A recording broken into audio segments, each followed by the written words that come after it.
I love this. It's Christmas party season. Lots of people will have already been. Lots of people will be on their way. Time to get your glad rags on. Don't forget your dancing shoes. And now, when you're getting ready for your Christmas do, you may well pop on a bit of lippy. I do it all the time. Bit of eyeshadow, maybe.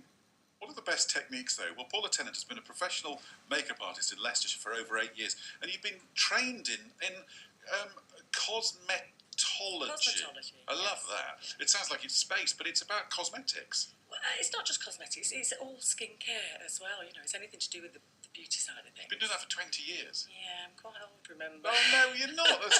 Man, you spend your life just making people really glam. I do. In actual fact, I did 75 brides last year, and all brides usually have bridesmaids as well, so it's a lot of making up to do, yeah. Do you do people for Christmas at this time? It builds back up again. It's a bit quiet, but not so many bridal work, October, November time, but then it builds up again in December for party makeup and things like that. What is the look this year? Well, a lot of dark tones for the lips, like mulberries and wine-coloured lipsticks. So it hides the wine? Well, I never thought of it like that, but yeah, I'm sure it does. Well, my producer Sophie has stuck her hand up today. She said, I'll be the guinea pig, so you're going to have your makeup done. Yes, I think so. How do you normally, because I know what your makeup normally looks like. You're normally pretty glam, it has to be said. Well, no, I like having a flicky eye. A line, like of eyeliner. They call it a winged eyeliner, which is always very popular. Yeah. But that's just kind of my day-to-day. But when I go out, I do use eyeshadows, but I just kind of blend. I'm not very good with all these techniques. I just kind of go for a few colours. Are you a fan of the smoky eye? Oh, I do like a smoky eye, yeah. My wife actually watches, she loves doing makeup, and she watches videos on YouTube. Because there's some really big, I can't remember the name, there's a couple of sisters on it that just do amazing makeup. I know. It's phenomenal now these days, isn't it? A lot of youngsters now are so good at makeup because they're watching these videos. It's such big business. Go on then, do something with Sophie. Okay. Well, what I'm going to say is... Do anything with Sophie. What are we going to do? What I think this time of year is fantastic for glamour makeup. It's evening, there's lots of parties and different things going on. So for anybody that's afraid, want to do a bit of glamour makeup, but actually a bit afraid to do it, I think this is the best time of year to actually try it out. Lots of sparkle, and we can go for it that little bit more. So first of all, I think with makeup is getting the base right, and a lot of people they need to get their skincare right before makeup. Your skin is your canvas, so it's important to try and sort that out before you start putting your makeup on, because it's going to sit better on the skin. So that's another subject, but we can go on about that. So a bit of moisturiser and I would say specifically exfoliation, because dead skin cells can sit on the skin, and then when you're putting foundation on, it can sit in it. So I would say more important, make sure you're exfoliating and moisturising, especially as you get a little bit older as well. Your eye creams are so important when it comes to makeup, because concealer can really sit in the lines as well, and then you start feeling older, when in actual fact you're meant to be trying to feel better about yourself. So exfoliate and make sure you put the right products for moisturising. So if you've got an oily skin, you would be putting on a moisturiser that's actually for a more matte look, and vice versa. So Sophie, let's assume that Sophie does look after her skin. Do you exfoliate? Yeah. Yeah. Okay. So there you are, a beautiful canvas. Yeah. What can we do with it? So we've got a perfect canvas. So the other thing people make the mistake of, which I think is very important, I always do eyes first. And people say to me, I do mine the opposite way around. Is that the way you're supposed to do it? When I actually explain why, it makes sense. Because especially if you're using eyeshadows and they're quite heavy pigmented, you're putting the eyeshadow on, and then it'll fall down onto the cheeks. You know that feeling. So if you've already put your concealers and foundations on, the first thing you're going to do then is having to wipe it off. So then you're starting again, aren't you? So always do the eyes first, I would say, and perfect that before you start putting on any foundations. The other thing I do first as well is eyebrows. Eyebrows is a reference point for the rest of your makeup. It adds definition and structure to your face, and it's the reference point for eyeliners. When you talk about the winged eyeliner, it will help where that is applied to. So I'm going to start with the eyes, and the first thing I'm going to do is put a primer on. Do you put primer on? Sometimes. What's that? Is that right? An eye primer is it will help hold the eyeshadow a lot longer. Oh, okay. So you get it. You're not going to have to reapply halfway through an evening. No, because this is only the primer. We're going to be putting eyeshadows on over the top anyway. So that glues the eyeshadow. And it does glue. If Sophie was to go to bed tonight with this eyeshadow on that I'm going to be putting on over this primer, the chance are it will still be. I don't advise you to go to bed with it on, but if you did, you would find the eyeshadow would still be on the next day. So very important. We should have been doing this next Friday at our Christmas party. Well, I do have a Christmas party tonight as well. How convenient. Okay, so I'm just putting the eye primer. Do you enjoy it? It's almost like art, isn't it? It is. You are painting a picture, I suppose, in some respects, aren't you? So you're just putting that on with your finger? With my finger, and it's kind of completely... Well, it's just skin tone, isn't it? That's right. However, you can buy them with the eyeshadows as well as primers. If you're thinking of buying some makeup for your significant other, what's the best thing to go? A brush or a palette of makeup? Or what would be the thing to buy? Well, I mean, the brushes are the key to everything. Getting the right brush, I must say. You've got hundreds of them. I would always want more. Really? Never enough. So what are you doing now? So I'm going to start now with putting, because I'm continuing with the eyes, I'm going to now carry on with the eyeshadow. So I'll put the primer on, now I'm going to put the eyeshadow on. It's really relaxing as well. You know, like being somebody who's getting your makeup done, it's just so enjoyable. Oh yeah, brides say that, so it's a good thing on their wedding day as well, you know, to get their makeup done professionally. What did you just tap that? Yeah, well what I'm doing, you see, I'm taking a bit of pigment up and then I'm tapping the excess off. Right. I suppose it's things I do without thinking, Yeah. really. So I'm going right into the crease line. I'm using a nice warm colour. And this is for an evening, is it? A little bit more glamorous. So do you go a bit heavier for Exactly, yeah. In an evening, you would definitely go a bit heavier because it's dark as well, you know, that would take so much off.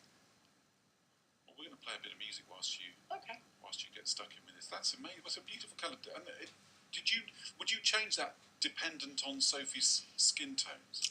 I think this colour, I'm using a neutral colour which suits everybody really. It's a warm neutral tone. But if somebody wanted a stronger eye, then I probably would use a darker colour. We'll be back in a minute. Or at least use it as a transition colour.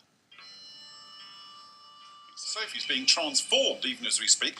Paula Tennant's a makeup artist locally. You've been doing this for a long time. One tip you said to me just a second or two ago was it's either lips or eyes. Yeah, that's the general rule. So what you do is you want really, you know, if you went for full-on red lips, tone the eyes down, or you go for the full-on smoky lip, which you're doing with Sophie, but then go for the mulberries or the wine-coloured lips. That's exactly right. I'm an expert in makeup now. Or nude, really, but with it being Christmas and, you know, evening makeup, then go for a stronger lip. But, generally you would do a stronger eye and a nuder lip. Okay. But it means it's Christmas, we're going to go a bit stronger.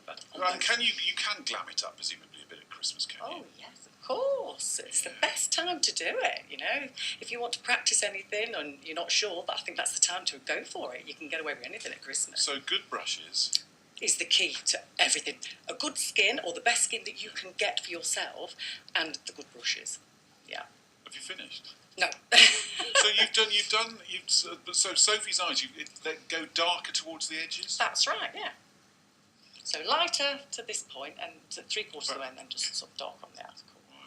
Wow. And I did the crease colour that you actually saw as well. How long does it take to do your eyes? My own or anybody else? Well, anybody else's, yeah. I would say it's the best part of 20 minutes. Is it really? Yeah, lots of blending and time to put the false lashes on and the eyeliner. I mean, the winged eyeliner has to be perfect. I'm a bit of a perfectionist anyway. It has to be angled just right. So somebody listening to this and thinks, I really want to try something new for a Christmas party they're going to tonight. Yeah. You would say, spend a bit of time on the eyes. Yeah. Treat yourself to one new piece of makeup. What would it be?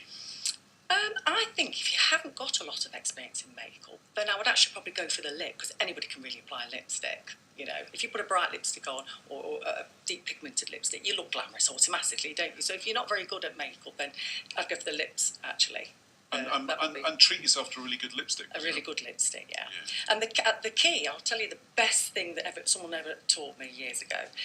For a long-lasting lipstick, I mean, you do have your long wears, and I'm not a big fan of them, to be honest. What I think works for me is finding a lip liner brush as close the colour to the actual lipstick that you can, and then colour the whole of the lip with that lip pencil. Colour it in, it's dry, and it will really stain the lips. And then, with a brush, put the lipstick on over the top. And then it lasts. Because as that lipstick will start to slide off as they do, you've got that stain underneath. But the key is make sure it's the closest colour to the lipstick that you can.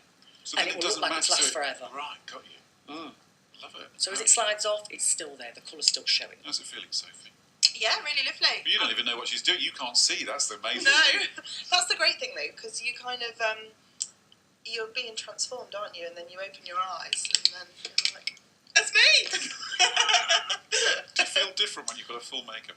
Yeah, it's nice, isn't it? It's nice to get glammed up. Like I like to put makeup on day to day for work, but I go very simple and just sort of have a foundation, maybe a bit of a like bronzer. And sometimes I'll do a winged eye, but then, when you're going out at the weekend or, you're going out with friends, then that's the time where you put a little bit extra on. Paula's moving your head around. It's great. You're putting sparkly stuff on. I am. Why not? It's Christmas. We can do this. This is great. You're going to look so glamorous when we go for lunch for a sandwich later on. And why in not? the queue for the sarnies. Why not? As I say, if you can't do it at Christmas, when can you? I think it's great. I really do. We'll post some before and after photographs on Twitter after this, won't we?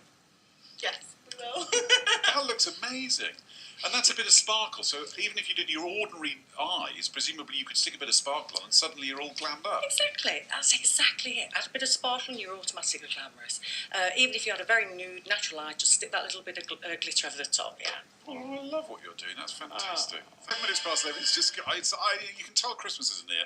This studio is just chaos today. Sophie, my producer, normally be on the glass. She's just sitting here, chilling out, having her eyes done by Paula, who's the makeup artist, and that's all still ongoing. The studio's been turned into a makeup studio. We've just learned, Paula, that you were at one point a prison officer in a male prison. Yes, I made it all for about 4 months until I decided, actually, hospitality's better for me. It's terrific. Anyway, we have the makeup going on in the background. If you've got any questions about it, I'm sure Paula wouldn't mind answering them. 0116 251 1049. We'll have the next in our, I think it's number 7 in our 12 Days of Christmas coming out for you in a bit, looking at the people that make our Christmases locally. That coming out for you after this. You could listen to this, got to work for the Ministry of Defence as well, apart from anything else, did Paula. She's just doing Sophie's eyelashes in the background there. And then you're going to spray a fixative over all of this, because hopefully, well, you're right on the lash tonight, I think, Sophie, aren't you? Going out to a lovely party, and it would be nice if this makeup lasted. Yeah, I have to play netball tomorrow, so it won't be as lashy as you make it. Oh, it's not. Is it? Oh, it's tomorrow night, is it? No, both nights. Oh, is it? Crikey. And Ben, sorry, can I just say one thing? Yeah. I've done these jobs, but I found my thing when I did this. It took me a while. I can tell you just love doing this. The pair of you are giggling and having a lovely time. Yeah, I love people. Even though you're just in a studio, it's not the ideal place to do it. The lighting's not right. There's lots of shadow when there shouldn't be.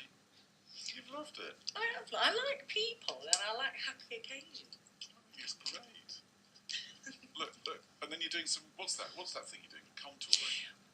Contouring is, to some people, I suppose, they think it's been a recent thing over the last 2-3 years. In actual fact, it's been around for years. But we, makeup artists that did the courses years ago, like 30-odd years ago, we called it highlighting and low lighting, but now they call it contouring. But it's always been around. Cheeks, nose, and the little bit on your lip in the middle. Yeah, the cupid's bow on the lip, at the end of the nose, the cheeks, above the eyes even. I love it. Anywhere it needs a highlight or a low light. Exactly. Yeah. It's 12 minutes past 11.